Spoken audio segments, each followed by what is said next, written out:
Are you looking to buy or sell this spring? Hi, it's April 2nd. My name's Arne Johansson. I'm a local realtor here in the Minneapolis metro area, and we are going to do a market update because it's the 2nd of April and it's the beginning of the spring buying and selling season. It's going to be a hot market this year, so let's get right into it. So I want to start with some market data for the Twin Cities for the week ending March 22nd. So the interesting little tidbit that I got from this is that the median age of US home buyers is now 56 years old, which is up from 49 years old in just 2 years ago in 2023. And the median age of first time home buyers rose from 35 years old to 38 years old, while the typical repeat buyer age climbed from 58 years old to 61 years old. And these median ages of all three groups are record highs. So, younger people are not buying as many houses. Older people are buying more houses. Why is that? Well, the younger people probably don't have the money to do it. And that is reflected in what's happening in the market. Just look at this. We have listings increased 9.6%, and that's normal because now that we're getting to the spring selling season, we're going to see more listings coming out. But I want to go back on that age statistic for a second. Prices are pretty much at all-time highs. Inventory is near all-time lows. Gas, food, everything because of inflation. We all know that is eggs. I went to the store the other day, eggs were like $8. And so interest rates are 7%, 6%. They used to be 2.5% or 3%. So it's just more expensive to live now than ever before. Ever before, and we this is the most expensive period in recorded history since they started keeping track of these economic statistics than we've ever seen. So we're not going to see as many young people buying homes, and that's a sad thing because real estate is a great way to build wealth. But with that being said, it's still a strong seller's market.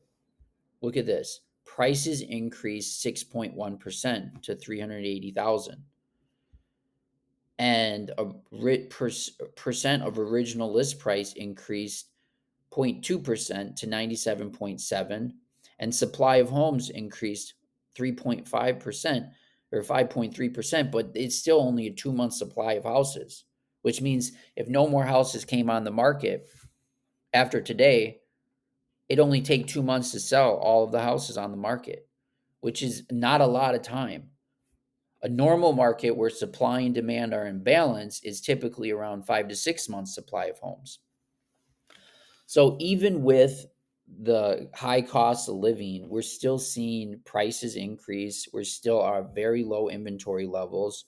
You can look here and you can see that just like every year, more and more listings are coming out now that it's getting warmer out. You can see in January, December listings go way down. People don't want to sell. And we're going to see, look at pending sales increasing. And this happens every single year. Look at these inventory levels. I mean, we're still very, very low, almost at all-time lows. So what does this mean for you if you're buying or if you're selling? If you're buying, it is so important to be prepared and get with a great lender. I cannot emphasize that enough.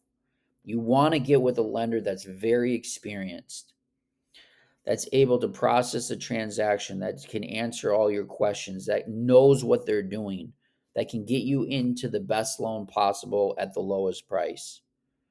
And not all lenders are equal. Not all lenders have the same amount of experience. I work with a great lender. If you need a referral for that, just shoot me an email, shoot me a text. I'd be happy to send them your way. So you're going to want to get with a lender early so you're ready because it's going to be competitive out there, most likely on a house that you're looking at. The other thing, obviously, I think it's very valuable to get with an experienced realtor who has a lot of experience handling transactions, buyers and sellers, understands the market, understands negotiation. Because that can be the difference between getting you a house and not getting you a house. That can be the difference of saving you $20,000, $30,000. There's little tricks of the trades, the art of the deal that happen with real estate. And I've seen it time and time again that it does make a difference who you work with. So you also want somebody who can just handle the transaction and process that transaction when you do find a house. And so I think it's very important to get with a great lender, get with a great realtor, do it early. It's April 1st. There's going to be a lot of new listings coming to the market over the next few months. So get ready there. And if you're selling, it's the same situation, just on the other side. You want to be prepared. If you're selling right now, or if you're selling this spring, I would get with a realtor, a great one right now. You want to start right now. It's going to start getting warm out. Buyers are going to be coming out. As soon as it starts getting about 60, 70 degrees, there's going to be so many people out there and they're going to be craving to get a property. This is when we see, just look at this. This is when we see prices go up the most. Look at look at April. April, May, June. This is when prices are always peaking. So if you're selling, you want to sell when prices are peaking. You want to get that big rush of buyers that are coming out that have been inside in the cold all winter long. They're sick of their house, they're sick of their living situation, and they want to get in. Your yard's looking great, everything's looking beautiful. Be prepared. And the final thing I'll say is work with a realtor who's going to tell you the truth. And that is like the number one thing I see, that the problem with like listing agents sometimes is that they'll just agree with whatever the seller wants. And even if it's something that they don't want to hear, it's better to be honest about it. When you go to the doctor, you want them to be honest about your situation. You don't want them to just tell you what you want to hear if you have an issue. So like if something in the house needs to be fixed, if the price is that from based on their analysis, like for me, I'm confident in my listings that I sell because I do a lot of on the ground research. I don't just look at statistics, I don't just look online. I actually tour properties that are similar that we might be competing against if I'm selling your house. And I go through those properties. And my background in construction, I know the price of things. I know how much stuff costs. I know what needs to be fixed. I can look at a house and I know if the gutters need to be fixed. I know if there's a foundation issue. I can see the siding. It's just my eye picks up all of that because I've seen so many houses. I've owned so many houses. I've remodeled houses. I've built houses, and I just can't help but seeing those things.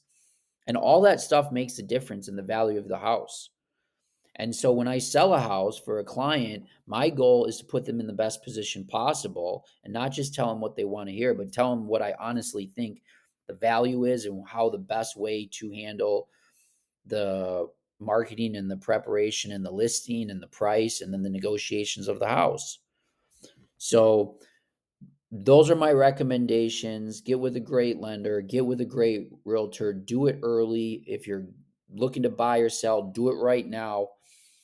If you have any questions, shoot me an email, give me a call, shoot me a text. Like this video, subscribe to this channel. We do market updates, property tours, buyers and sellers tips every single week on this channel. My name's Arne Johansson. Until next time, we'll see you in the next video.